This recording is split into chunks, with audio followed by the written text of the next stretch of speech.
Assalamualaikum. I am a teacher of Superior Model School in ICRA Academy and I delivering my lecture of physics of class 10, unit number 11, which is sound. This is my lecture number 28. Now open your books, page number 10, detection of sound. आज हम पढ़ेंगे detection of sound. कल हमने पढ़ा था कि sound कैसे produce हो रही है और कैसे प्रोपगेट कर रही है. ठीक है. Now today topic is detection of sound. Now look at here, this is your book, page number 30, detection of sound. Sound can be detected by various means. Air is one such biological organ. अब हम sound को कैसे detect कर सकते हैं, तो इसके बहुत सारा तरीके हैं. सबसे ज़्यादा एक हमारे पास क्या है, एयर यानी कान. हमारे पास एक बायोलॉजिकल ऑर्गन है जो हमारी बॉडी में एक ऑर्गन है. Ear convert sound waves into perception of hearing. Perception is commonly defined to be awareness through the sense. यानी कि साउंड वेव्स को हमारा कान जो है वो कन्वर्ट कर देता है सुनने के लिए. और परसेप्शन क्या होता है कि इसको हम कैसे कहते हैं कि एक सेंस हमारा है जो हमें अवेयरनेस देता है कि कहीं कोई आवाज़ है. Typically circular definition of the higher level process in living organism. यानी कि ये क्या है, हमारे पास एयर जो है ये लिविंग ऑर्गेनिज्म में एक हमारे पास हायर लेवल जो है प्रोसेस होता है जिसके ज़रिए हम कोई भी साउंड जो है उसकी अवेयरनेस रखते हैं. ठीक है.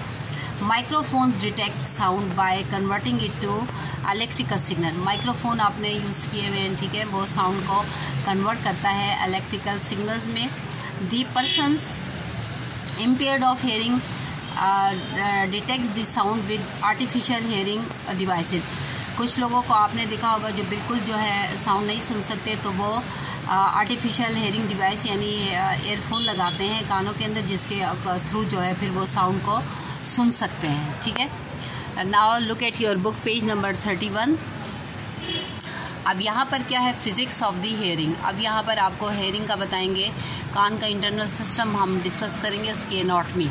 The hearing mechanism involve some interesting physics. Figure shows the anatomy of the air with its division into three parts: the outer air or the air canal, the middle air which runs from the eardrum to the cochlea, and the inner air which is the cochlea itself. The body part normally referred to as the ear is typically called the pinna. ठीक है. और जो हमें जो बाहर नज़र आ रहा होता है कान, उसको हम पिना कहते हैं. ठीक है. जो हमारा ये ऑर्गन है. अब प्रोसेस किस तरह हो रहा है, the sound wave that enters into our ear is a pressure wave. ठीक है. साउंड वेव जो होती हैं वो जब हमारे कान में दाखिल होती हैं तो उनको प्रेशर वेव कहते हैं. Which sets air drum into motion. फिर वो क्या करते हैं, जो एयर ड्रम होता है उसको वो मोशन में कर देते हैं. ठीक है. Oscillation of the air drum causes oscillation in the fluid filled inner air. अब इनर एयर में एक फ्लूइड होता है जो कि जब एयर ड्रम जो है वो वाइब्रेट करता है या ऑसिलेट करता है, तो वो जो हमारे पास फ्लूइड होता है इनर एयर में, वो भी जो है ऑसिलेट करता है. The motion of the fluid disturb hair cells with in the inner ear. Inner ear में हेयर सेल्स भी होते हैं.